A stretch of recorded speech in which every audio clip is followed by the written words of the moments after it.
이번 참사와 관련하여 진상규명이 철저하게 이루어지도록 하고 국민 여러분께 그 과정을 투명하게 한 점 의혹 없이 공개하도록 하겠습니다. 그 결과에 따라 책임 있는 사람에 대해서는 엄정히 그 책임을 묻도록 하겠습니다.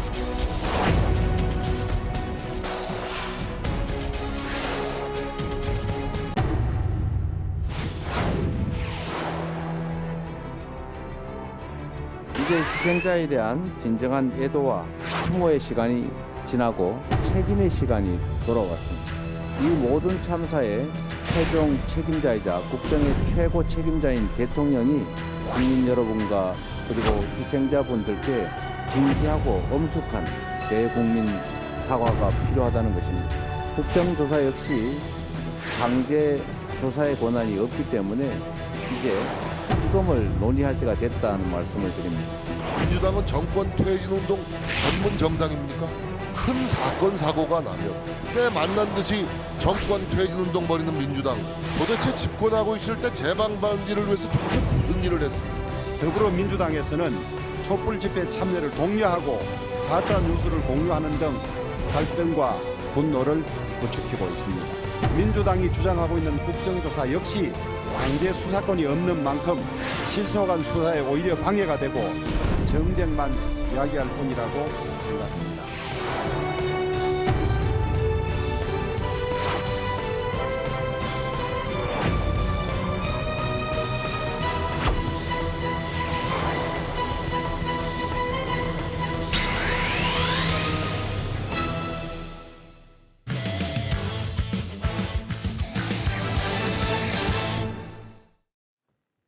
이태원 참사가 일어난 지 오늘로 9일이 지났습니다. 윤석열 대통령은 국가 애도 기간을 마치고 오늘 첫 공식 회의를 주재했는데요.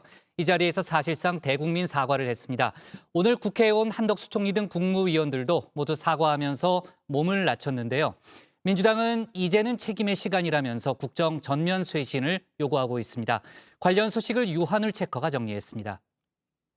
네, 5시 하면 다정회 정의원들의 뉴스 큐레이터 울체커입니다. 월요일의 뉴스픽5 바로 시작하겠습니다. 네, 오늘 준비한 소식은요. 대국민 사과, 사흘 만에 탈선, 221시간, 김용 기소, 풍산개 파양입니다. 이태원 참사의 국가 애도 기간이 끝났습니다. 내국인 희생자 130명에 대한 장례 절차도 어제 마무리됐는데요. 하지만 이제부터가 시작입니다. 남겨진 과제 하나씩 풀어가야겠죠. 윤석열 대통령은 오늘 국가안전시스템 점검회의를 주재했습니다. 참사 직후 열린 중대본 회의를 빼면 첫 공식 회의인데요. 여기서 이렇게 말했습니다. 아들, 딸을 잃은 부모의 심경에 감히 비할 바는 아니지만 국민의 생명과 안전을 지켜야 하는 대통령으로서 비통하고 마음이 무겁습니다. 말로 다 할 수 없는 비극을 마주한 유가족과 아픔과 슬픔을 함께하고 있는 국민들께 미안하고 죄송한 마음입니다. 다시 한번 희생자들의 명복을 빌며 유가족께 위로의 말씀을 올립니다. 네, 국민들께 미안하고 죄송한 마음이다. 사과 대상이 명시돼 있죠. 사실상의 대국민 사과라는 게 대통령실 설명입니다. 윤 대통령 회의 주재하면서 2가지 약속도 했는데요. 첫 번째, 안전한 대한민국입니다. 앞서 한 차례 언급한 적이 있는 크라우드 매니지먼트, 이른바 군중 관리 다시 한번 강조했고요. 오늘 회의에는 그 매뉴얼 논의할 민간 전문가들도 함께했습니다. 그리고 위기 상황에 이러한 매뉴얼 제대로 작동해야 한다고도 주문했습니다. 또 아무리 최첨단 시스템을 갖추고 완벽한 매뉴얼을 준비했더라도 위기 상황을 제대로 인지하지 못하고 신속하게 전달 공유되지 않는다면 적기에 필요한 조치가 실행될 수 없고 이러한 비극은 다시 되풀이될 수밖에 없습니다. 네, 참사 당일 위기의 징후를 보고도 위기인 줄 몰랐던 경찰과 관련 당국을 향한 말로 보이는데요. 그래서 윤 대통령이 약속한 2번째, 엄정한 책임입니다. 철저한 진상규명을 통해 책임 묻겠다 말하면서요. 경찰의 혁신 직접 입에 올렸습니다. 이상민 행안부 장관이 보는 앞에 섭니다. 국민의 안전을 지키기 위해 위험에 대비하고 사고를 예방하는 경찰 업무에 대해서는 대대적인 혁신이 필요합니다. 이번 참사와 관련하여 진상규명이 철저하게 이루어지도록 하고 국민 여러분께 그 과정을 투명하게 한 점 의혹 없이 공개하도록 하겠습니다. 그 결과에 따라 책임 있는 사람에 대해서는 엄정히 그 책임을 묻도록 하겠습니다. 윤 대통령은 오늘 공식 사과에 앞서 공개 사과도 이어갔습니다. 첫 번째 사과는 지난 금요일 다정회에서 전해드린 것처럼 김 여사와 함께 참석한 불교계의 위령 법회서였고요. 그 다음 날에는 기독교계의 추모 예배에서였습니다. 이 자리 역시 김 여사가 함께했습니다. 부모님은 사랑하는 자녀를, 친구들은 소중한 벗을 하루아침에 잃었습니다. 마음이 무겁습니다. 참으로 가슴이 아픕니다. 꽃다운 청년들을 지켜주지 못한 미안한 마음은 영원히 저를 떠나지 않을 것입니다. 무한한 책임감으로 이러한 비극이 발생하지 않도록 할 것입니다. 하지만 여기에 대해선 이렇게 비판의 목소리도 나오는데요. 아니, 대통령께서 원위치로 돌아와서 일을 하셔야지 6일간 상가 다니는 것도 중요해요. 그렇지만 그것이 할 일의 다는 아니다. 대통령은 장삼 이사입니까 대통령이? 왜 상가만 다니고 거기도 꼭 이상민 장관 데리고 다니고 하루만 빼고 종교단체가 해서 기도하면 대통령 할 일이 다 하는 거예요? 책임을 져야죠. 민주당 역시 이제는 책임의 시간을 요구하고 있습니다. 이재명 대표는 오늘 윤 대통령의 발언 대국민 사과로 인정하지 않았습니다. 그러면서 대통령의 책임, 국정 전면 쇄신에서부터 시작한다고 목소리를 높였는데요. 여기에 국민의힘은 정쟁화하지 말라고 방어에 나섰습니다. 이 모든 참사의 최종 책임자이자 국정의 최고 책임자인 대통령이 국민 여러분과 그리고 희생자분들께 진지하고 엄숙한 대국민 사과가 필요하다는 것입니다. 총리 사퇴를 포함해서 국정의 전면적인 쇄신이 반드시 필요하고 이것이 바로 책임을 지는 첫 번째 출발점이다라는 말씀을 드립니다. 지금 윤석열 대통령은 용산 참사의 사고 원인을 규명하고 유족들을 위로하기 위해 혼신의 힘을 다해 할 수 있는 모든 것을 다하고 있습니다. 이태원 참사 애도 기간이 끝나고 민주당이 이 불행한 사건을 정쟁화하려는 조짐 여기저기 보이고 있습니다. 네, 여야 대립은 정치인 사이드에서 더 자세히 다뤄보도록 하고요. 마침 오늘부터 내년도 예산안 심사에 착수한 국회 예산결산특별위원회입니다. 하지만 여기에서도 이번 참사 이야기 빠질 수 없습니다. 국무위원들과 여야 의원들 모두 희생자를 추모하는 묵념을 하면서 오늘 회의 시작했습니다. 한덕수 총리도 참사가 일어난 지 9일 만에 공식 사과했습니다. 이번 이태원에서 발생한 참사와 관련하여 국정을 책임지고 있는 국무총리로서 국민 여러분께 진심으로 죄송하다는 말씀을 드립니다. 아울러 대한민국을 찾았다가 피해를 입으신 외국인과 그 가족분들께도 깊은 위로의 말씀을 드립니다. 앞서 윤 대통령도 그랬지만 오늘 국무위원들 모두 정부가 내부 지침으로 내려보내 논란이 됐던 사고라는 단어 대신 참사라고 표현한 것도 눈길을 끌었는데요. 하지만 아직도 우왕좌왕하는 행정안전부 그리고 오늘 회의에 늦어 묵념도 함께하지 못한 이상민 장관 역시 눈길을 끌었습니다. 초기에 이제 여러 가지 상황들이 정리되지 않은 상황에서 기관 간의 통일적인 용어 사용이 필요하다고 생각을 해서 그때는 이제 이태원 사고로 이제 이렇게 정해서 했습니다.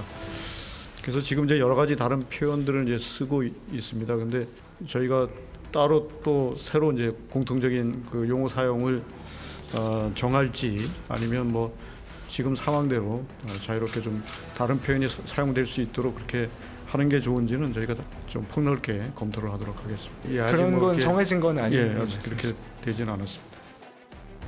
그리고 그런 이 장관에게 민주당은 집중 포화 날립니다. 국민의힘에서도 이 장관의 그동안의 발언 잘못됐다 지적 나왔는데요. 그래도 해명 기회를 주는 정점식 의원 질문에 결국 이 장관도 다시 한번 사과했습니다. 왜 저런 말씀을 하실까?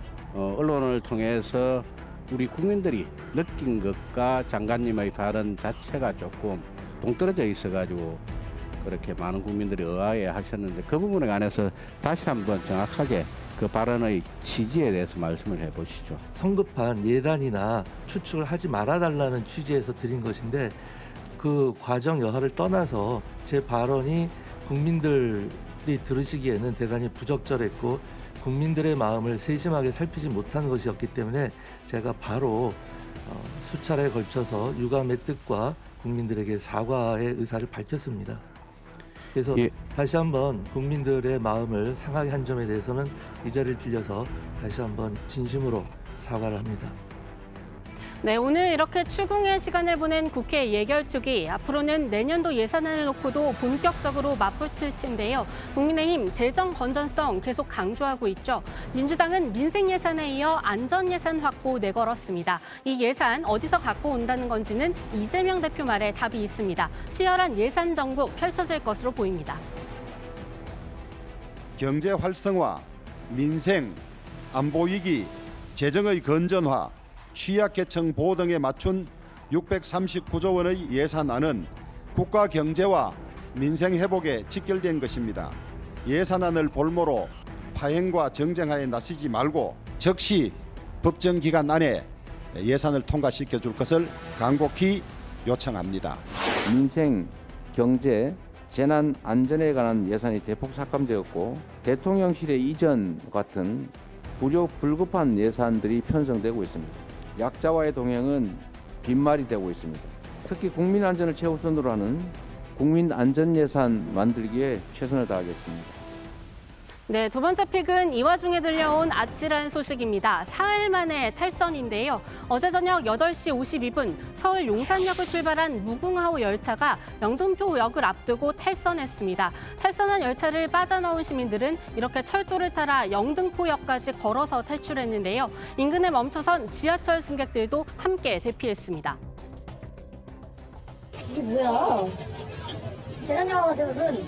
직원분들이 지금 탈선이 돼서 잠시 정차 중이니 기다려달라고 하셨고 이제 저희는 기다리다가 어떻게 된 거냐 했는데 딱히 뭐 말씀이 없으셔서 밖에 사람들 왔다 갔다 하시길래 그 밑에 탈출하는 버튼 눌러서 나왔는데 다행히도 뭐 소방관 분들이랑 경찰관 분들 계셔서 안전하게 이렇게 철길로 이렇게 나왔습니다. 네, 이번 탈선으로 무궁화호 승객 30여 명이 부상을 입었다고 소방당국은 밝혔는데요. 그 여파 계속 이어지고 있습니다. 복구 작업이 생각보다 더디게 진행되면서 열차들은 오늘 오후 1시까지 모두 44번 운행이 중단됐고요. 이로 인해 만원이 된 지하철 1호선은 그야말로 지옥 처리되면서 불안을 호소하는 신고가 10여 건 넘게 접수됐습니다. 불과 사흘 전에 원희룡 장관 철도안전 비상대책회의 소집해 이렇게 말했는데 말이죠. 어떤 공기관이나 기업이 자기 보호에만 진심이고 안전에 안이하고 사고 나면 남 탓하는 기관이나 기업이 있다면 국민이 용납하지 않을 것임을 우리 모두 같이 명심해야 되겠습니다. 철도 안전은 철도 시설, 차량 정비, 운영, 관제 모든 분야에서 사소한 안이함도 개입되지 않는 각 기관의 자세와 전체 체계가 필요하다고 생각합니다. 하루 앞서 경기도 의왕시 오봉역에선 한 노동자가 화물열차를 연결하던 중 열차에 치여 목숨을 잃었는데요. 사우디로 해외 출장 중인 원희룡 장관, 사고가 끊이지 않는 철도 공사는 이제 하나에서 10까지 모든 것을 바꿔야 할 것이라고 강조했습니다. 국토부는 이번 탈선 사고에 조사반도 투입했습니다. 네, 세 번째 픽은 221시간입니다. 재난 소식만 들려오는 요즘 그래도 희망이 될까 싶어 준비한 소식입니다. 경북 봉화군 광산붕괴 사고 현장에서 광부 2명이 살아 돌아왔습니다. 매몰된 지 221시간 만입니다. 병원에서 치료를 받고 있는 2사람 빠른 속도로 회복 중이고요. 구조 작업을 마친 당국은 현장 감식에도 들어갔습니다. 생환자 중 한 명인 박정아 작업반장님이 우리 모두에게 전하는 메시지입니다. 그분들을 생각해서라도 얼른 털고 일어나시고 두 번째 인생 사시는 기분으로 또 값지게 살아주시기를 기원 부탁드리겠습니다. 감사합니다. 그렇게 살아가겠습니다. 예. 그리고 저보다 더 힘든 분들도 저도 이렇게 살아왔는데 힘든 분들도 이번 일을 기회로 해서 하여튼 힘내시고 열심히 힘을 내셨으면 좋겠습니다. 아이고. 네, 다음 픽은 김용 기소입니다. 민주당 이재명 대표의 측근인 김용 민주연구원 부원장에 대해 검찰이 이르면 오늘 기소할 방침입니다. 검찰은 구속기한인 8일 자정을 앞두고 휴일인 어제도 김 부원장을 불러 막바지 조사를 이어갔는데요. 김 부원장, 이 대표가 대선 경선을 준비하던 지난해 4월에서 8월 이른바 대장동 패밀리로부터 유동규 전 본부장을 통해 정치자금 8억 원을 받아 챙긴 혐의를 받고 있습니다. 네, 오늘의 마지막 픽은 풍산개 파양입니다. 문재인 전 대통령이 북한 김정은 국무위원장으로부터 받은 선물이었죠. 풍산개 고미와 송강을 정부에 반환하겠다고 문 전 대통령 측이 밝혔습니다. 월 250만 원 수준의 관리비 때문으로 알려졌는데요. 대통령 기록관 측은 이를 지원하는 내용의 시행령 마련을 추진했지만 지금까지 이뤄지지 않은 상태입니다. 문 전 대통령 측은 대통령실의 반대를 원인으로 보고 있는데요. 여야는 각각 사료값이 아까웠나 좀스럽다. 좀스러운 쪽은 지원하는 정부 여당이다. 이렇게 맞붙었습니다.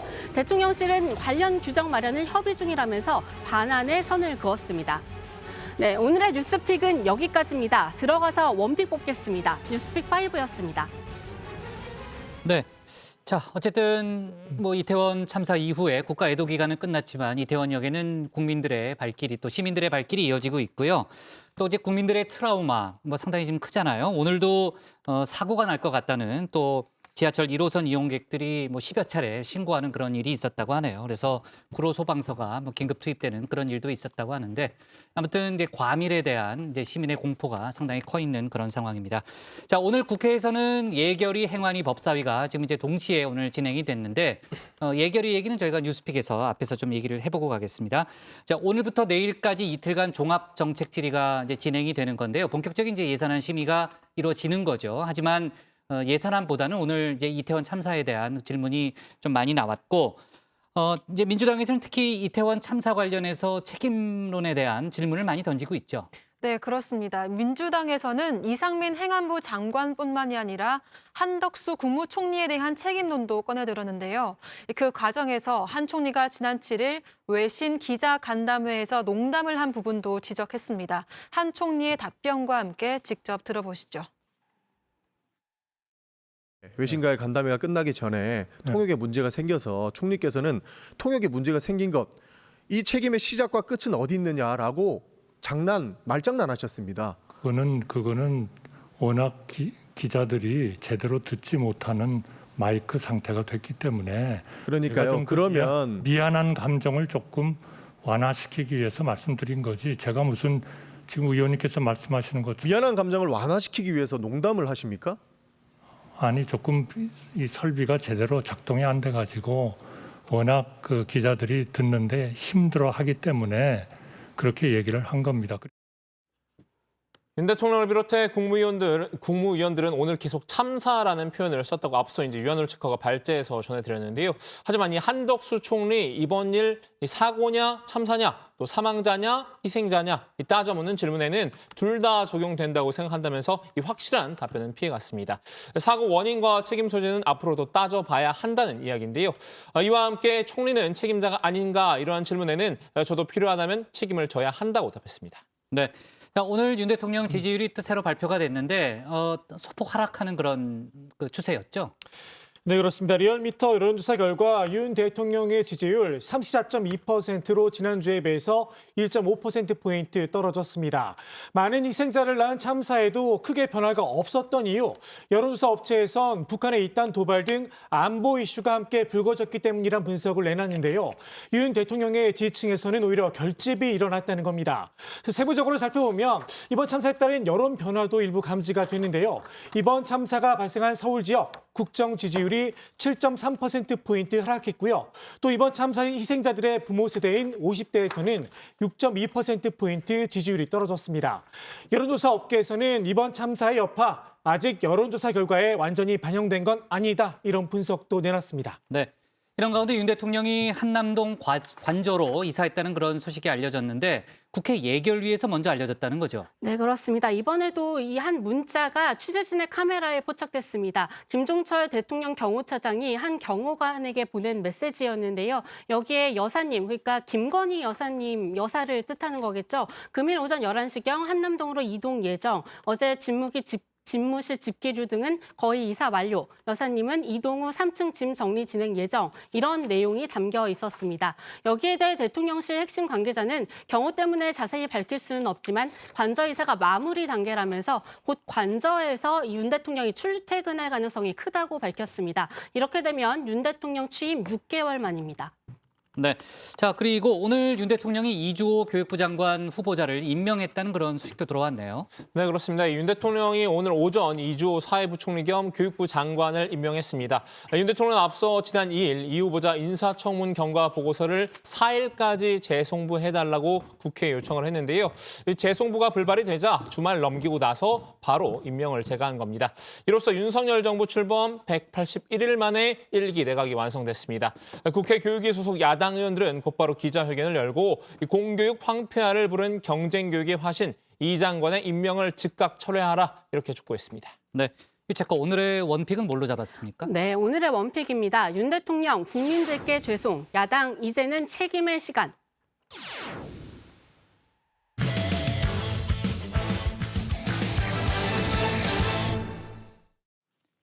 이태원 참사 당시 경찰을 포함한 관계자들의 행적 속속 드러나고 있는데요. 경찰 특수본은 이임재 전 용산서장과 류미진 전 서울청 112 상황관리관을 비롯해서 경찰 4명과 용산 소방서장 또 용산구청장을 오늘 피의자 신분으로 전원 입건했습니다. 오늘 국회에 출석한 이상민 행안부 장관은 사퇴 의사가 없다고 밝혔는데요. 관련 소식을 백다혜 반장이 정리했습니다. 헬로윈 분장을 한 사람들이 지나가고 그 뒤로 경찰 조끼를 입은 수행원을 대동한 사람이 뒷짐을 지고 걸어갑니다. 이임재 전 용산경찰서장입니다. 당시 시간은 10시 59분. 사고 발생 약 50분 뒤로 수많은 사람들이 의식을 잃고 쓰러져 심폐소생술을 받을 때였습니다. 이태원 참사 당일 경찰의 부실한 대응, 112 신고 대응 부실에 이은 대표적인 장면이 바로 이겁니다. 이미 사고로 거리가 아수라장이 됐을 때 건너편 골목에서 용산 경찰서장은 뒷짐을 지고 천천히 걷고 있었습니다. 서장이 이렇게 걸어서 간 곳은 이태원 파출소 옥상이었는데요. 30분 동안 파출소 옥상에서 거리를 살펴본 뒤 11시 36분에 서울경찰청장에게 상황 보고를 했다고 합니다. 식사가 끝나고 이태원역에서 10분 거리인 녹사평역에 도착했지만 차로 현장 진입이 어렵자 1시간을 배회한 후에야 이태원 파출소에 도착했다는 건데요. 정작 경찰서장은 그 심각성을 못 느꼈다. 저는 서장으로서 이제 더 이상 시시비비를 가릴 것도 없이 자격이 없다. 차 안에서 사건 보고를 계속 받았을 것 아닙니까? 그러면은 경찰기동대 투입이라든가 이런 어떤 그 지시 명령은 충분히 내릴 수 있는 시간들이 있었거든요. 예. 이임재 전 용산서장 사고 발생 5분 뒤인 10시 20분에 현장에 도착했다는 경찰 보고서 내용과 다르게 11시 5분에 현장 인근에 도착한 것으로 드러났습니다. 45분이나 차이가 나는 건데요. 알고 보니 보고서에 현장 도착이라는 문구가 뒤늦게 삽입된 것으로 드러났습니다. 경찰은 수사에 착수했습니다. 당일 경찰 보고 체계 엉망이었죠. 참사 당시 현장과 가장 가까웠어야 할 용산경찰서장은 차 안에 112 상황관리관은 본인의 사무실에 있었습니다. 서울경찰청장은 집회 관리 후 퇴근해 집에서, 경찰청장은 오랜만에 고향에서 캠핑을 하고 잠들었다가 보고를 받았다고 합니다. 윤희근 청장은 결과론적으로 송구스럽다고 했습니다. 결과론적으로 말씀드리지만 저희 경찰을 포함해서 어느 누구도 이와 같은 상황을 상상하지 못했습니다. 그랬다고 그러면 저희가 당연히 기동대 아니라 그보다 더한 경력을 투입했을 겁니다. 그러나 그러지 못한 점에 대해서는 너무 송구스럽고 안타깝게 생각을 합니다. 경찰청 특수수사본부는 오늘 경찰 4명을 포함한 6명을 피의자로 입건했다고 밝혔습니다. 업무상 과실치사상 혐의인데요. 이임재 전 용산서장과 류미진 서울청 112 상황관리관은 직무유기 혐의가 추가됐습니다. 용산경찰서 정보과장과 계장은 헬로윈 기간 동안 인파가 집중될 것에 대비해야 한다는 정보 보고서를 받았지만 상부에 전달하지 않고 삭제하려 한 혐의, 해당 보고서를 작성한 직원을 회유한 혐의까지 받고 있습니다. 직권남용과 증거인멸 혐의를 받고 있는 건데요. 주체가 없는 행사라 책임이 없다던 초기 해명과는 다른 해석입니다. 이런 주체자가 없는 시민들이나 군중이 자발적으로 모이는 군중 인파 이런 것에서 기인하는 매뉴얼은 없는 것으로 알고 있습니다. 최성범 용산소방서장과 박희영 용산구청장도 추가로 입건됐습니다. 박 구청장은 지자체 장으로서 사고 예방 등의 과정에 문제가 있었다고 판단한 건데요. 소방의 대응 역시 부족한 점이 노출됐습니다. 10시 15분 최초 신고가 있기 3분 전에도 신고가 있었지만 적극적으로 대응하지 못한 겁니다. 다만 이 신고는 음성이 끊기고 출동 위치를 명시하지 않아 심각성을 인지하기 어려웠다는 게 소방의 설명입니다. 그냥 평상시 대화처럼 그 녹취에 생기가 있습니다. 아주 활발하게 생기가 있고 마지막 끊을 때도 또 네 하고 일반적으로 뭐 우리가 생각하는 뭐 이렇게 압착돼 가지고 이런 사항들이 아닌 걸로. 소방서장이 입건된 건 경찰과 소방의 공조에도 문제가 있었던 것으로 드러났기 때문입니다. 경찰은 119 최초 신고 3시간 40분 전부터 걸려왔던 압사 상황에 대한 112 신고 11건의 녹취록을 공개했죠. 그중 코드 1로 분류된 3번째 신고, 그리고 코드 0으로 분류된 5번째 신고는 소방에도 공조 신고를 했지만 제대로 처리되지 않았다고 합니다. 경찰이 빨간 버튼 하나만 누르면 소방에도 연락이 되는 최첨단 시스템이라고 하는데 공조 연락을 받은 소방 담당자는 다시 신고자에게 연락을 해서 현장 상황을 확인했지만 구급차 출동은 필요 없다는 말을 듣고 경찰 소관이라고 다시 통보한 후 마무리했다고 합니다. 3번 사건은 코드 1이었고요. 5번은 코드 0였습니다. 그래서 비교적 저희는 중요한 사건이라고 판단해서 했고 조치 결과 부분은 저희가 아니라 소방청에 확인을 하시면 될 것 같습니다. 첫 번째 거는 현장의 교통 통제라든가 질서 유지가 필요하다는 쪽으로 이제 저희들한테 해서 확인을 했고 직접 신고자한테 확인해 본 바 현장의 소방의 업무보다도 경찰적인 업무라고 여기를 해가지고 엮걸기 한 결과도 저희들이 역시 경찰에다가 통보를 했다. 경찰과 소방 외에 지자체의 대응은 어땠을까요? 우선 참사 당일 상황을 실시간 CCTV로 볼 수 있는 용산구청 관제센터에서 행정안전부로 보고된 상황은 하나도 없었던 것으로 드러났습니다. 모니터링을 하고 그러한 지금 점점 늘어나는 이런 이제 그 군중에 대해서 이것을 사전에 막는 위험 방지 제지 조치를 왜 안 했던 것인지 그 10시 이전에 일반 시민들도 그 해밀턴 호텔 그 부분을 지나가면서 이거는 무슨 일이 있을 것 같다. 위험 상황을 일반 시민은 느꼈는데 그 전문 공무원들은 왜 이걸 이제 못 느꼈느냐. 10시 15분 최초 신고가 행안부로 보고됐고 서울시청엔 10시 26분, 용산구청엔 10시 29분에 전파됐다고 하는데요. 그 후 행안부는 10시 53분에 서울시와 용산구청에 철저하게 대응하라는 지시를 내렸다고 하는데 서울시와 용산구청은 11시 27분과 11시 47분에 행안부 지시와 거의 같은 내용을 복붙해서 대응 방안으로 다시 보고했다고 합니다. 아마도 불특정 다수에게 위험을 전파할 수 있었을 만한 서울시 재난문자는 11시 56분, 용산구청 재난문자는 0시 11분에서야 발송되는데요. 이후 서울시 산하 다산 콜센터에는 실종 신고 전화가 쏟아졌지만 서울시로부터 관련 지침을 받지 못해서 신고를 거부했다고 합니다. 용산구청장뿐만 아니라 서울시장의 책임을 묻는 목소리가 여권에서부터 나왔습니다. 지금 현재로서 1차 책임은 그 서울경찰청장 그리고 서울시장한테 있는 겁니다. 3명 이상 사망사고가 나면은 서울특별시장 중심으로 그 팀이 꾸려집니다. 그런데 서울시장이 외국에 있었다는 맞습니다. 상황 아닙니까? 용산구와 서울시의 대응 들어가서 좀 더 얘기해 보겠습니다. 경찰과 소방의 주무부처인 행정안전부 얘기로 넘어가 보겠습니다. 이상민 장관, 앞서 경찰과 소방 인력을 미리 배치해서 해결할 수 있는 문제는 아니었다고 해서 야당과 일부 여권 인사들의 사퇴 요구를 받았죠. 오늘 행안위에 출석해서는 사퇴 의사는 없다고 선을 그었습니다. 대통령과 사퇴 문제를 상의해 본 적도 없다고 했습니다. 국민의 안전은 정부의 무한 책임이라고 생각을 하고요. 대통령께서도 여러 번 말씀을 하셨습니다. 그리고 지금 단계에서 가장 중요한 것은 희생자들에 대한 위로. 대통령께 사의 표명한 적이 있습니까? 없습니까? 지금 사의 표명한 적은 없습니다. 수습을 위해서라도 빨리 사퇴하는 게 좋다고 생각하는데 어떻게 생각하십니까? 주어진 현재 위치에서 제가 할 수 있는 최선을 다하겠습니다. 이 장관, 윤 대통령과 고등학교, 대학교 선후배 사이로 그야말로 최측근 인사입니다. 지난주 국가 애도 기간 동안 윤석열 대통령의 조문 일정에 3차례 동행했는데요. 대통령실은 주무부처 장관이기 때문이라고 했습니다.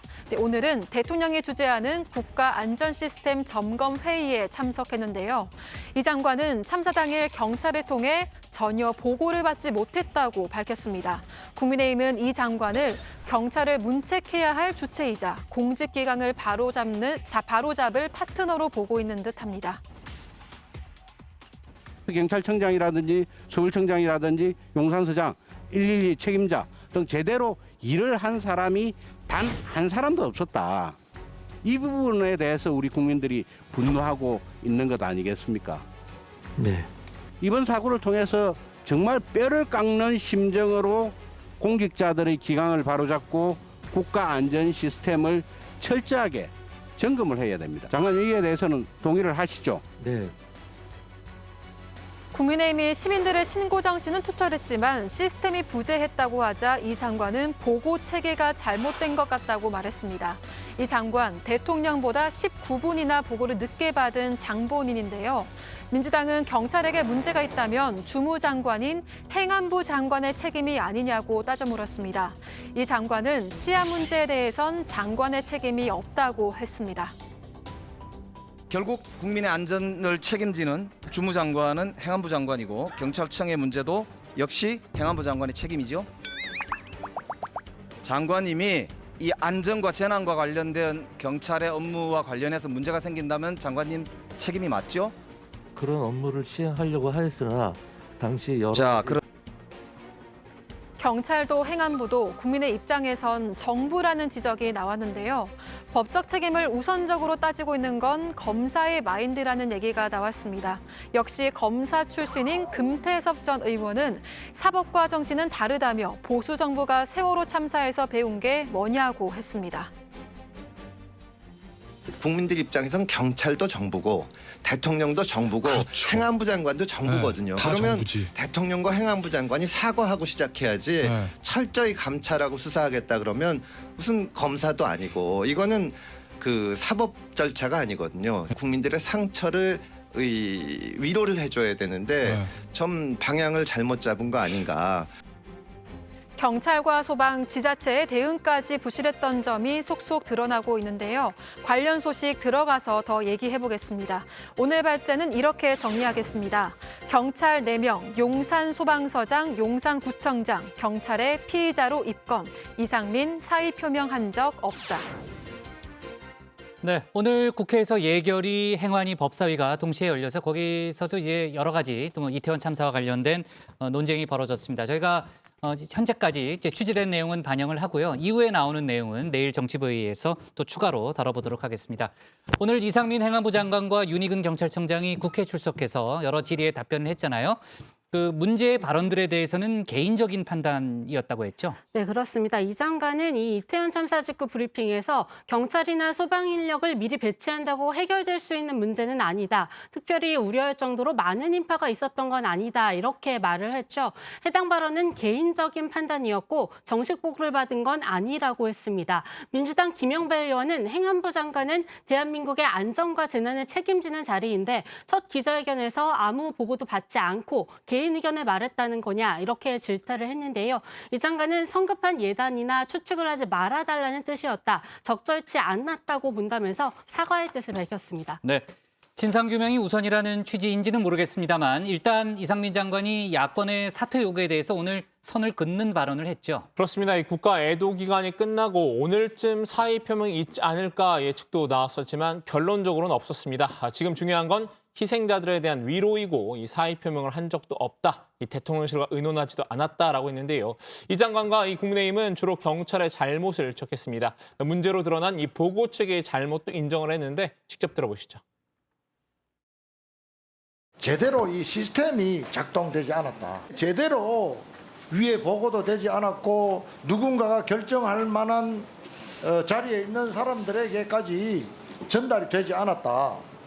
이런 생각이 드는데 그렇지 않습니까? 네, 지금 나타난 거로 보면은 보고 체계에 좀 문제가 있었던 것은 틀림없었던 것 같습니다. 네, 역시 행안위원이죠. 국민의힘 장재현 의원은 이임재 용산경찰서장의 행적을 규명하는 게 진상규명의 첫 단추라고 목소리를 높였습니다. 세월호 참사 당시 선장에 비유하기도 했는데요. 직접 들어보시죠. 이임재 이분의 수상한 행적은 미스테리 수준이에요. 참사를 고의로 방치한 거 아닌가. 지금까지 언론에 드러난 상황 보면 업무상 과실치사죠. 이거는 과실치사를 넘어 참사 방조, 구경꾼, 살인 방조, 세월호 선장보다 더하면 더했지 덜하지 않은 사람이다. 이렇게 생각을 합니다. 휴대폰 압수수색했습니까? 네, 그렇게 진행되는 걸로 알고 있습니다. 체포해야 됩니다. 체포. 네, 장재현 의원이 이임재 전 서장에 대해서 상당히 좀 목소리를 높이는 그런 장면이었고요. 당일 경찰이 마약 범죄 등에 집중한 건 맞다고 인정을 했다는 거죠. 네, 그렇습니다. 당일 투입된 경찰 137명 가운데 상당수는 마약이나 성범죄에 대응하는 사복경찰이었다고 하는데요. 질서 유지에 도움이 되는 정복경찰이나 기동대의 투입은 적거나 너무 늦었다는 지적이 나왔습니다. 대통령까지 나서서 마약과의 전쟁을 선포하니 거기에만 집중한 것 아니냐? 민주당 천준호 의원의 질의에 김강호 서울경찰청장은 마약 관련 범죄 예방 활동에 형사들이 투입된 건 제 지시에 의한 것이 맞다라고 했습니다. 김 청장은 112 상황실을 통해서 관련 보고를 받지 못한 점도 아쉽다고 말했습니다. 8시 40분에 참사 현장 바로 옆에 있는 녹사평역 경찰 1개 중대 있었죠? 그렇습니다. 맞죠? 그렇습니다. 그다음에 대통령 사저가 있는 서초동에 집회 시위가 없었는데 2개 중대가 있었죠. 1개 중대만 8시 정도만이라도 또는 9시 정도만이라도 또는 9시 반이라도 병력 투입을 했다라면 이 사태는 막았다. 동의하십니까? 예, 진작 동의하죠? 아니 그것만 답변하세요. 예, 상황실에서 빨리 인지를 했더라면 하는 아쉬움이 지난 아쉬움. 박희영 용산구청장도 오늘 국회에 나왔잖아요. 사퇴 요구에는 선을 일단 긋은 상태죠. 그렇습니다. 현재 심경이 어떠냐는 이 국민의힘 조은희 의원의 질문에 이 애통함과 무거운 책임감에 죄송함을 금할 수 없다. 죄인의 심정이라고 했습니다. 이 구청장으로서 책임 회피하지 않고 진상규명에 성실히 임하겠다라고도 했는데요. 그 책임이 어떤 책임이냐라는 질문에는 여러 큰 희생이 난 것에 대한 제 마음의 책임이라고 했습니다. 그러니까 사퇴 요구에 대해선 선을 그은 겁니다. 이 박 구청장은 구청 공무원의 보고가 아니라 주민에게 10시 51분쯤 문자를 받고 상황을 인지했다고 밝혔는데요. 이 헬로윈 직전 구청 차원의 대응회의를 직접 주재하지 않은 것에 대해선 관례상 부구청장 주재였다고 답했습니다. 그러나 2021년과 2020년엔 당시 용산구청장이 직접 회의에 참석했다는 보도가 나온 상태입니다. 네, 오늘 국회 행안위엔 오세훈 서울시장도 출석을 했죠. 오세훈 시장은 무한 책임을 느낀다 이렇게 발언을 했고요.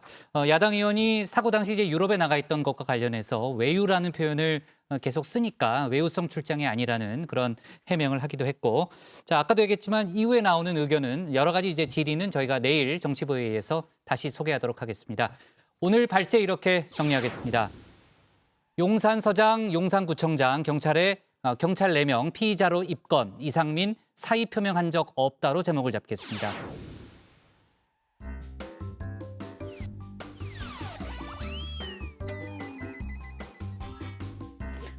네, 안녕하세요. 정치부의의 소통 시간 응답하라 다정회 바로 시작하겠습니다. 네, 오늘의 소통 주제는 이태원 참사 책임 어디까지 물어야입니다. 먼저 다정회에서 미리 살펴본 여론 보겠습니다.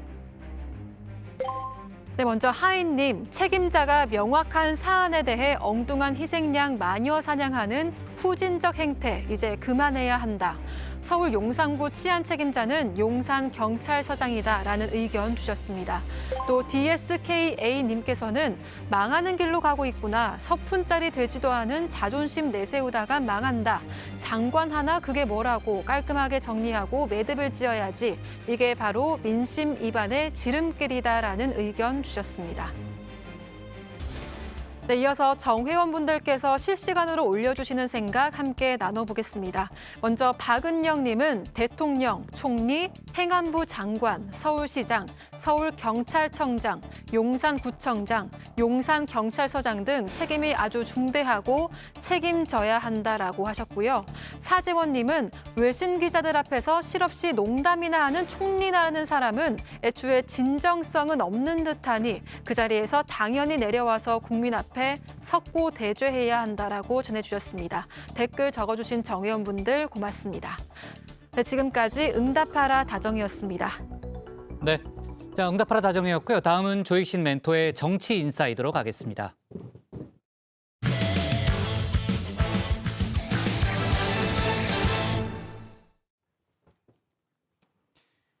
이태원 참사의 진상규명, 우리 정치권이 풀어야 할 숙제인데요. 여야의 셈법이 확연히 다릅니다.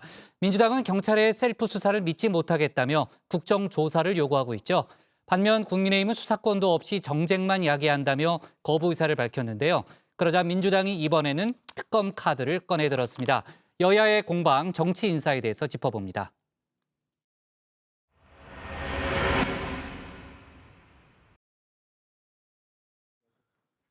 앞서 민주당과 정의당이 이태원 참사 국정조사를 요구했었죠. 국민의힘은 고민해보겠다는 뉘앙스를 풍겼었는데요. 며칠 사이에 입장이 싹 바뀌었습니다. 156분이나 소중한 생명을 잃은 이 사건에 민주당으로서는 국정조사 요구를 할 수 있다고 저는 생각합니다. 민주당이 주장하고 있는 국정조사 역시 강제 수사권이 없는 만큼 실속한 수사에 오히려 방해가 되고 정쟁만 이야기할 뿐이라고 생각합니다. 지금은 재발 방지 대책 마련에 집중해야 한다는 겁니다. 그동안 국회 중심으로 이뤄졌던 진상조사를 되돌아볼 필요가 있다고도 했는데요. 그 예로 세월호 참사를 들었습니다. 무려 9차례 진상조사를 하면서 선체 인양에 1,400억, 그다음에 위원회 운영에 800억 넘는 돈을 썼습니다. 사회적 참사위원회도 무려 3년 9개월간 활동하면서 550억 상당의 국가 예산을 썼습니다. 이렇게 하고 우리가 재발 방지에 효과를 전혀 본 적이 없습니다. 한마디로 예산 낭비였다는 건데요. 문득 주호영 원내대표의 과거 이 발언이 떠오릅니다. 저희들 기본 입장은 이것이 기본적으로 사고다, 교통사고다. 국정조사는 강제 수사권이 없다는 국민의힘의 지적, 민주당도 동의하는 부분입니다. 더욱이 현재 진행 중인 경찰 수사, 셀프 수사라며 믿지 못하겠다고 날을 세우기도 했는데요. 국정조사에 플러스 알파, 특검 카드를 꺼내들었습니다. 국정조사 역시 강제 조사의 권한이 없기 때문에 결국은 이제 특검을 논의할 때가 됐다는 말씀을 드립니다. 중립적인 특검을 통해서 철저하게 진상을 규명하고 관련자들에 대한 엄정한 문책이 뒤따라야 할 것입니다. 국정조사가 수사에 방해가 된다는 주장에 대해선 과거 사례로 되받아쳤습니다. 삼풍 백화점 붕괴, 세월호 참사, 가습기 살균제, 최순실 국정농단 때도 경찰, 검찰의 수사와 병행해서 국회의 국정조사는 실시됐습니다. 지난해 LH 사태 당시 국민의힘은 국정조사와 특검, 검찰 수사를 동시에 다 같이 하자고 주장했던 것을 벌써 잊었습니까? 정의당은 국정조사와 수사는 엄연히 다르다는 점을 지적했는데요. 수사가 법 위반 여부를 따진다면 국정조사는 이번 참사의 문제점을 낱낱이 드러내는 과정이라는 겁니다.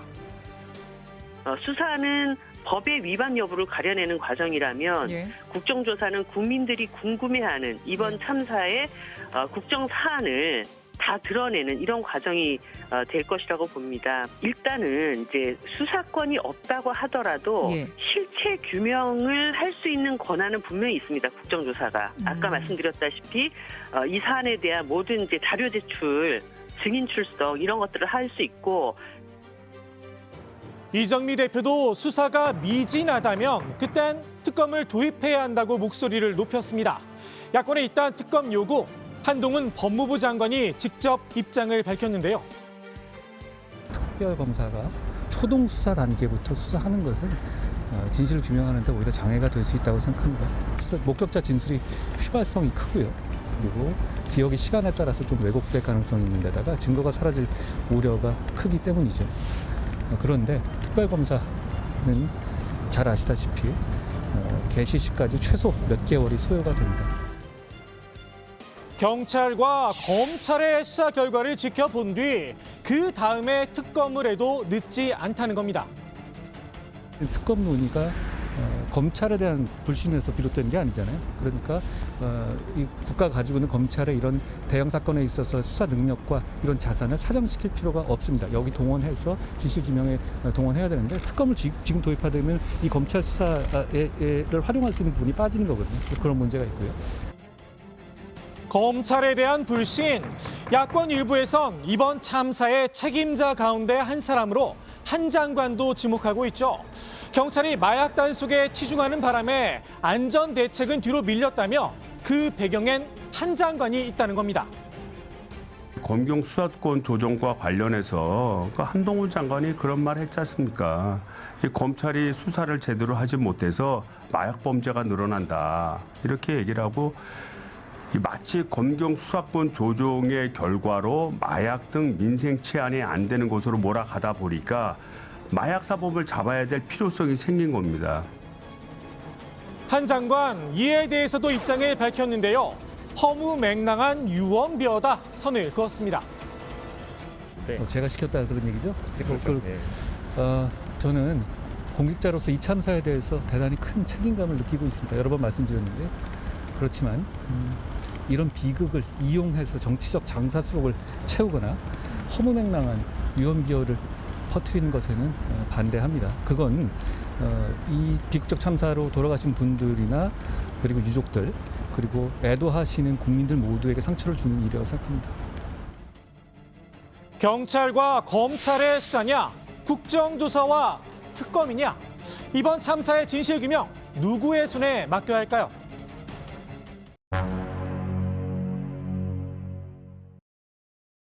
국민의 생명과 안전을 책임져야 하는 대통령으로서 너무나 비통하고 죄송한 마음입니다. 꽃다운 청년들을 지켜주지 못한 미안한 마음은 영원히 저를 떠나지 않을 것입니다.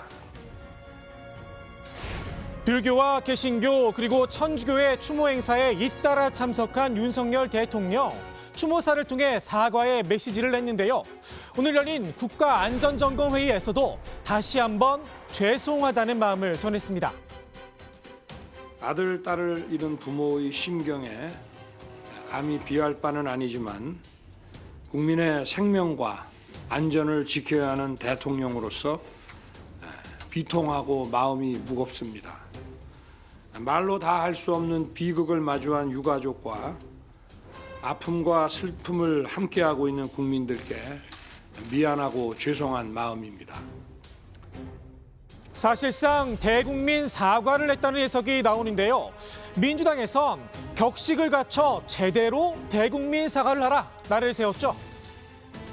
가장 중요한 것은 이 모든 참사의 최종 책임자이자 국정의 최고 책임자인 대통령이 진지하고 엄숙하게 국민 여러분과 그리고 희생자분들께 진지하고 엄숙한 대국민 사과가 필요하다는 것입니다. 대통령이 진정으로 희생자와 유가족의 고통에 공감하고 책임을 느낀다면 그에 맞게 격식을 갖춰 제대로 100배 사죄하십시오. 사과의 진정성과 격식의 문제를 놓고 정치권에선 공방도 벌어졌습니다. 귀가 없는 것인지 민주당은 아예 들을 말만 골라서 듣는 것인지 모르겠습니다만은 진짜 사과다운 사과는 뭐 어떤 사과입니까? 대통령께서 거기서 현장에서 지휘를 잘못한 것도 없지 않습니까? 욕설 파문 뭐 이런 부분에 대해서 일절 사과를 하지 않고 사과하지 않으면서 뻗쳐나가는 과정들이 지금까지의 윤석열 대통령의 정치 행보였다는 거죠. 그래서 윤석열 대통령의 진정한 사과, 그다음에 공식적인 사과를 기대하는 것 자체가 우리의 그 지나친 욕심인가. 사과를 받는 대상, 국민들의 생각이 가장 중요한 게 아닐까 싶습니다. 빅데이터 썸트렌드로 지난 10월 30일부터 11월 6일까지 대통령 상하라는 검색으로 들어가 봤습니다. 참사와 관련된 직접적으로 연결되는 것이 가장 높은데 그 외에 대통령의 상하입니다. 미흡하다, 그다음에 공식 사과, 또 부족하다, 모자라다, 경질. 그래서 좀 더 공식화된 대통령의 사과를 그래도 더 바란다라는 이제 여론을 읽을 수가 있겠고요. 윤 대통령이 추가적인 대국민 사과에 나설지 여부 일단은 좀 더 지켜봐야 할 듯 싶습니다. 야권은 사과뿐만 아니라 책임자 문책도 강하게 요구하고 있는데요. 장삼 이사입니까 대통령이? 좀 정리를 왜 상가만 다니고 거기도 꼭 이상민 장관 데리고 다니고 하루만 빼고 종교단체가 해서 기도하면 대통령 할 일이 다 하는 거예요? 책임을 져야죠. 민주당은 한덕수 총리의 경질을 포함해 국정의 전면적인 쇄신을 촉구했습니다. 국가가 제대로 기능하지 못하고 정부는 어디에 있었는가를 국민들께서 묻고 계십니다. 총리 사퇴를 포함해서 국정의 전면적인 쇄신이 반드시 필요하고 이것이 바로 책임을 지는 첫 번째 출발점이다라는 말씀을 드립니다. 야권 일부에서 내각 총사퇴론까지 흘러나오고 있는데요. 여권에선 혹여나 책임론의 불똥이 윤 대통령에까지 옮겨 붙을까 우려하는 모습입니다. 그래서일까요? 이른바 탓 책임 전가에도 나섰죠. 전 정부 탓, 언론 탓, 심지어 부모 탓까지 등장을 했습니다. 정부 여당 구성원들은 제도 탓, 매뉴얼 탓, 언론 탓, 야당 탓, 전 정부 탓도 모자라 심지어 부모 탓으로 돌리는 기가 찬 주장도 늘어났습니다. 정부의 실정마저 무조건 감싸는 데 급급한 윤핵관들과 여권 인사들이야말로 정쟁을 일으키는 주동자들이고 참사를 덮으려는 방조자들입니다. 국민의힘도 일부 책임자의 문책은 불가피하다는 분위기인데요. 염두에 둔 윗선은 이상민 장관까지인 듯 싶습니다. 그 여당 내부에서도 윤희근 경찰청장이나 이상민 행안장관에 대한 책임론 경질해야 된다라는 의견이 있었던 걸로 보면은 뭐 그런 의견을 드린 거라고 보면 될까요? 그런 것까지도 포함해서 이제 여러 가지 다양한 의견들이 이제 당이라는 것이 사실 다양한 의견들이 존재하거든요. 그런 것들을 저희는 이제 전달했지만 이제 결단은 최종 인사권자가 하시겠죠. 다만 이 장관선에서 끝낼 문제냐? 여권에서조차 물음표가 달리고 있죠.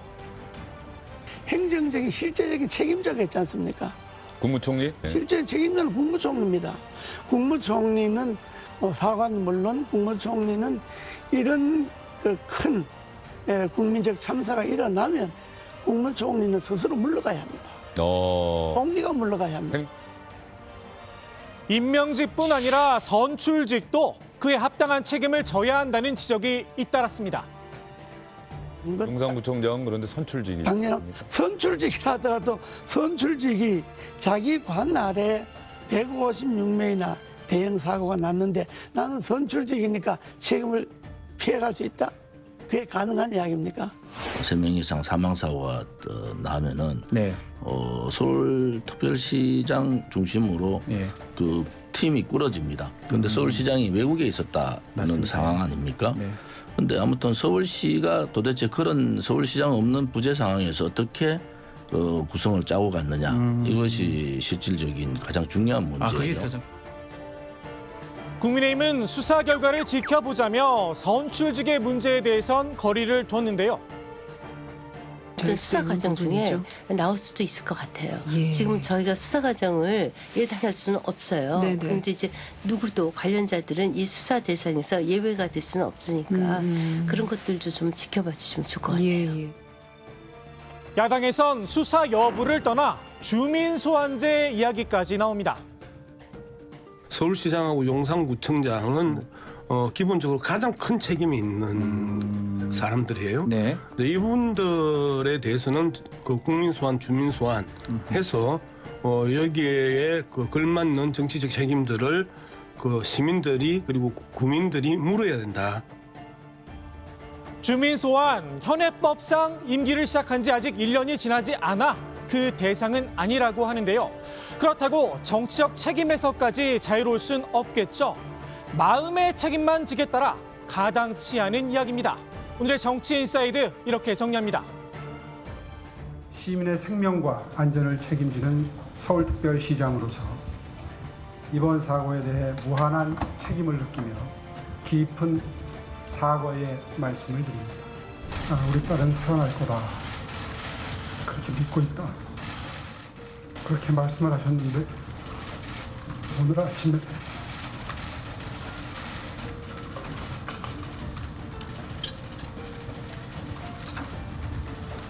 돌아가셨다는 말씀 들었습니다. 사죄의 말씀이 늦어서 죄송합니다.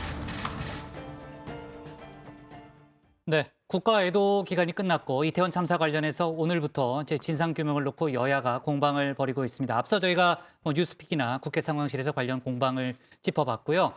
야당이 국정조사에 이어서 오늘 특검을 들고 나왔는데 일단 국정조사 관련해서는 지금 분위기로는 여야 합의는 좀 어려운 것 같죠? 네, 그렇습니다. 오늘 김진표 국회의장의 주재로 여야 원내대표가 만났는데요. 국정조사 추진과 관련해서 서로의 이견만 확인한 채 끝이 났습니다. 국민의힘 조호영 원내대표는 지금으로선 아직 국정조사를 논할 단계가 아니라고 밝혔는데요. 전체적인 수사 진행 상황 등을 봐가면서 국정조사 필요성이나 범위 등에 대해 당내 의견을 수렴하겠다는 겁니다. 반면 민주당 박홍근 원내대표는 오늘과 내일 더 기다려보고 설득을 하겠지만 국민의힘이 계속 반대한다면 다른 야당과 함께 국정조사 요구서를 제출할 수밖에 없다고 밝혔는데요. 이 국회법상 의장도 이 절차를 부정할 수 없다고 말했습니다. 민주당은 오늘 10일 본회의에 사고 요구서를 보고한다는 방침을 내세웠습니다. 네, 좋습니다. 오늘의 정치인사이드 이렇게 정리하겠습니다. 주호영 국정조사 정쟁만 야기, 이재명 대표 특검도 논의할 대로 제목을 잡겠습니다. 다음은 박준호 마커의 주민입니다.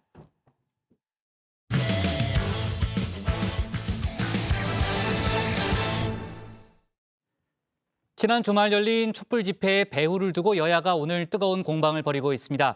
이태원 참사 희생자 추모 촛불 집회에서 윤 대통령의 퇴진 목소리가 나왔죠. 국민의힘은 촛불 집회의 배후에 민주당이 있다고 날을 세웠는데요. 민주당은 사실이 아니라고 반박했습니다. 박준호 마커가 주민에서 관련 소식 정리했습니다. 광장이 또다시 갈라졌습니다. 지난 5일 국가 애도 기간 마지막 날이었죠. 이 서울 시청역과 삼각지역 일대에서는 이태원 참사 희생자 추모 집회가 열렸는데요. 이 말은 추모였지만 실상은 달랐습니다. 집회를 주최한 단체의 성향에 따라 이 상반된 정치적 구호가 나왔기 때문인데요. 시청 광장 근처 세종대로에서 열린 집회는 이 진보 성향 단체인 촛불 승리 전환 행동이 주도를 했죠. 이태원 참사 희생자 추모 촛불 집회란 이름을 내걸었는데요. 뚜껑을 열어보니 윤석열 대통령 퇴진 요구 집회에 가까웠습니다.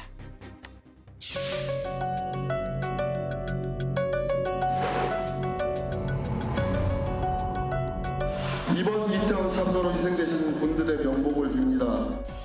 사실 너무 안타깝고 정말 50대 어른으로서 참담한 마음이고요. 그냥 뭐 슬프고 참담합니다.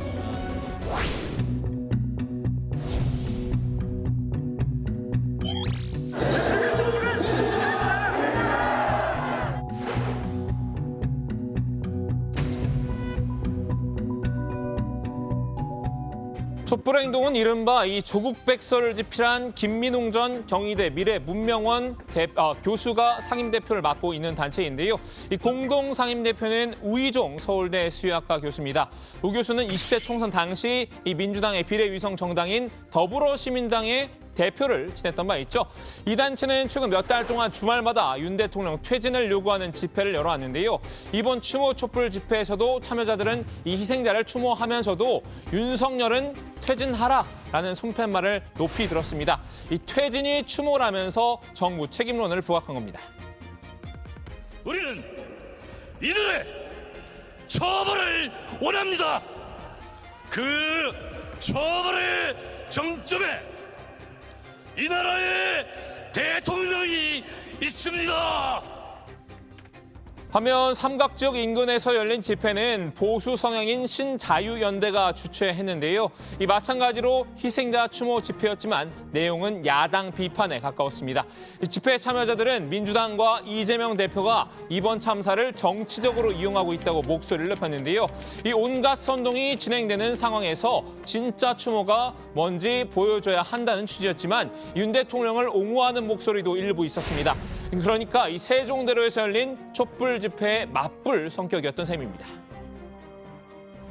저자들이 지금 아까운 생명들의 희생을 이용해서 또 정치적으로 목적으로 이용하려고 하고 있습니다. 다음 주에 민주노총이 또 대거 수만 명이 모여서 집회를 하는데 이태원 사고 부분을 또 정부 책임론으로 묻겠다 이런 식으로 지금 또 선동질을 하고 있다는 소식을 듣고 있습니다. 이 논란이 된 건 갈라진 여론 그 자체보다 촛불 집회의 배후였습니다. 이 촛불 집회에 민주당 관련 조직이 동원됐다는 의혹이 제기된 건데요. 지금 이 토요일 날 이제 그 촛불행동 무슨 촛불을 통해서 이 사태를 갖다 규명하겠다는 분들이 길거리로 나온다고 해요. 거기 연락처라고 돼 있는 데를 연락해 보니까 야당의 그 당협 사무실이더라.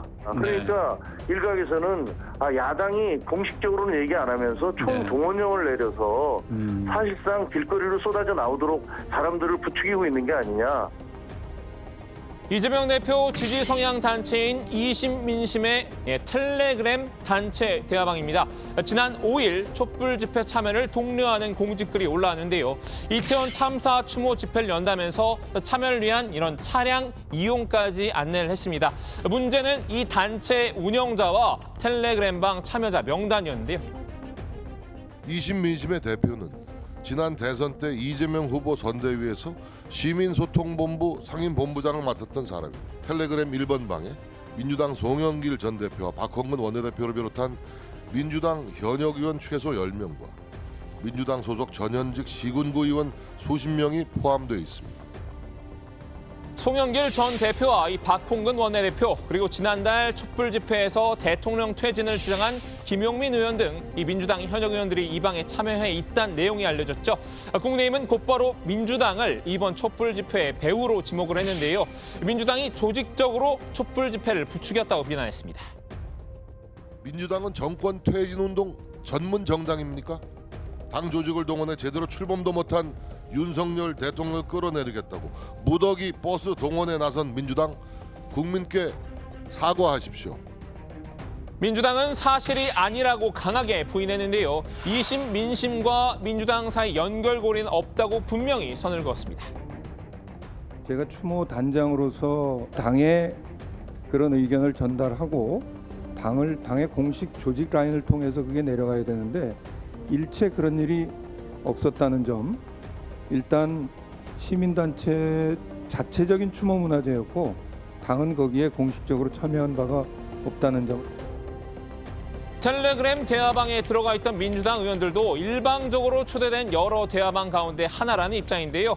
어떤 대화들이 이루어지는지 전혀 모르고 있었다라고 해명을 했죠. 하지만 국민의힘은 의구심을 거두지 않았는데요. 대통령 탄핵을 외치는 세력들 뒤에 숨어서 사실상 이들을 조종하고 있는 게 혹시 민주당 아닙니까? 그것이 이재명 대표의 마음입니까? 도대체 민주당은 헌법 질서를 존중하는 합법적인 정당입니까? 아니면 수단과 방법을 가리지 않고 판을 깨려는 헌정 파괴 세력과 손잡은 집단에 불과한 것입니까? 민주당이 오리발을 내밀고 있다는 주장입니다. 실제로 민주당도 촛불 집회의 정당성을 옹호하고 있기 때문인데요. 추운 거리에 나와 촛불을 들고 진상규명과 책임자 처벌을 주장하는 국민들의 울분은 주권자로서 너무나 정당한 목소리입니다. 이재명 대표는 이 국정조사를 넘어 특검 카드를 꺼내며 대정부 압박 수위를 끌어올렸죠. 이 정부 책임론에 힘을 실으며 윤 대통령을 직접 겨냥하기도 했는데요. 애도와 추모도 계속되겠지만 이제는 책임을 규명하는 일에 주력할 때가 됐다는 점을 말씀드립니다. 이 모든 참사의 최종 책임자이자 국정의 최고 책임자인 대통령이 진지하고 엄숙한 대국민 사과가 필요하다는 것입니다. 여야가 이렇게 이태원 참사와 촛불 집회를 놓고 대치 전국을 이어가자 심판을 자처하고 나선 이도 있습니다. 금태섭 전 의원인데요. 민주당 출신인 금 전 의원의 판단은 무승부였습니다. 양측 다 잘난 것 없다며 모두 까기를 시전했는데요. 뭐가 문제길래 이런 참사가 났느냐 그런 거를 따져보고 그 시스템을 만들어서 국민들로 하여금 앞으로는 이러이러하게 대응하기 때문에 이런 사태가 다시는 안 날 겁니다 하고 마련해 주는 거는 국회에서 해야 될 일이고 국회에서 국정조사가 해야 되는 거거든요. 먼저 국민의힘의 태도를 비판을 했습니다. 이 촛불 집회의 배후를 문제 삼기 전에 국정조사부터 응하는 게 먼저라는 건데요. 국민의힘이 내세운 국정조사 반대 논리, 국회가 수사기관도 아닌 이상 국정조사로 실체적 진실을 밝히긴 어렵다는 점이죠. 이제는 경찰 수사를 못 믿겠다며 국정조사를 요구하고 있습니다. 수사권도 없는 국정조사로 무슨 진실을 밝히겠다는 겁니까? 금 전 의원은 그렇다고 국정조사를 아예 안 한 건 국회의 책임을 방기하는 것이라고 일침을 놨습니다. 국민의힘이 민주당의 국정조사 요구를 수용한 게 맞다고 주장했습니다. 국정조사의 어떤 방법상의 한계가 있으면 그걸 개선해서 국회의 역할을 자꾸 늘려나가야지 지금 말하는 대로 하면은 국정조사라는 걸 없애야 되지 않습니까? 다 수사로 하지 그게 뭐 다른 일 때는 안 그러겠어요? 이런 일에서 국정조사를 안 한다는 거는 그건 국회가 스스로 역할을 포기하는 거라고 생각합니다. 금 전 의원은 촛불 집회와 민주당에 대해서도 아쉬움을 나타냈는데요. 저는 그 양쪽 다 국민들이 공감하기 어려운 과격하고 강성 주장을 하는 사람들이 있다고 생각을 합니다. 대단히 그 충격적인 참사지만 이거를 퇴진으로 연결하는 것 자체가 잘못됐는데 다만 민주당 정부 때도 그랬고 이번 정부 때도 그렇고 양쪽 다 자꾸 편가르기를 해서 이걸 하니까 이런 목소리들이 나오는 거거든요. 양쪽 진영의 강성 지지자들 각각 윤석열 퇴진과 문재인 구속을 부르짖고 있죠. 결국 갈라진 광장의 책임은 이 편가르기 정치를 내온 기성 정치권에 있다는 지적인데요. 금 전 의원은 그런 의미에서 민주당이 당내 의원들의 촛불 집회 참석을 두고 보는 건 잘못됐다고 일갈했습니다. 그게 민주당이 대단히 잘못하는데 하는 건데 공식적으로는 아니라고 하면서 이런 데 참여를 하거든요. 제가 보기엔 당 지도부에서 나가지 말라고 지시를 해야 됩니다. 지시를 하고 이거 나가면은 이건 징계를 하겠다. 저도 징계를 받아봤는데 저보다 훨씬 더 큰 해악을 민주당에 끼치는 거라고 생각을 합니다. 자, 오늘은 촛불 집회와 이를 둘러싼 여야의 공방에 줌인해봤는데요. 이 참사를 둘러싼 정치적 논쟁이 점차 거칠어지면서 진정한 추모의 의미는 퇴색되고 있는 것 같습니다. 오늘 주민 한마디는 이렇게 정리합니다. 추모라고 쓰고 퇴진이라 읽는다. 촛불 집회 배후 둘러싼 여야 공방 격화. 네, 오늘 정진석 비대위원장이 당시에 이제 대통령 퇴진 집회 때문에 이제 경찰 병력이 글로 가느라고 경찰이 적절히 대응을 못했다. 참사의 원인이 됐다. 또 이런 발언을 했기 때문에 자 아무튼 이제 퇴진 집회를 둘러싼 공방은 앞으로도 더 뜨거워질 그런 분위기고요.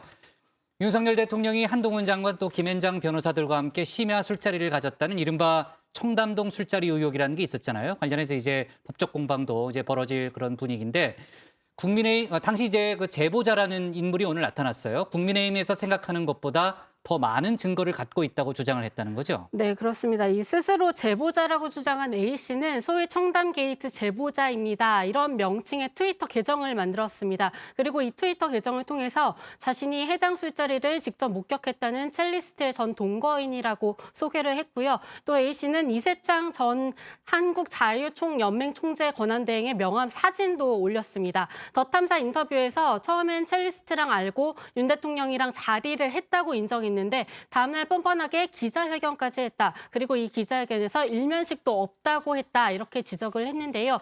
그러면서 그럼 우리 집에 있는 이 기자들한테는 절대 안 준다는 명함은 뭐냐 이렇게 되묻기도 했습니다. 윤 대통령을 향해서 5가지 질문을 하기도 했는데요. 이 술 드신 장소를 특정하면 인정하겠냐? 이 술자리에서 대통령의 녹취된 목소리가 있으면 인정하시겠나? 그 자리 동영상이나 밖에 세워놓은 주민들의 블랙박스에서 대통령이 가게에 들어간 동영상이 있으면 인정하시겠나? 등이었습니다. 또 자신의 팔로워들을 향해서 영상이나 녹취도 트윗으로 올릴 수 있나? 잘 몰라서 혹시 방법을 알려줄 수 있는가라고도 물었습니다. 네. 자, 그리고 이제 명함이 공개된 이세창 전 대행은 또 입장을 내놨는데요. 어디 가서 이제 명함 달라고 하면은 주는 것이라서 명함이 대단한 것은 아니다 이렇게 얘기를 했고 넋두리하고 소설을 쓰고 있다라는 그런 또 반박을 하기도 했습니다. 자, 아무튼 이 문제도 본인이 이제 추가로 공개를 한다고 하니까요. 관련한 공방이 또 이어지겠네요. 자, 좋습니다. 오늘 정치부에는 여기까지 하겠습니다. 저희는 내일도 오후 5시 정각에 다시 찾아뵙겠습니다. 오늘 국회 상황은 좀 더 챙겨요, 백반장님. 네.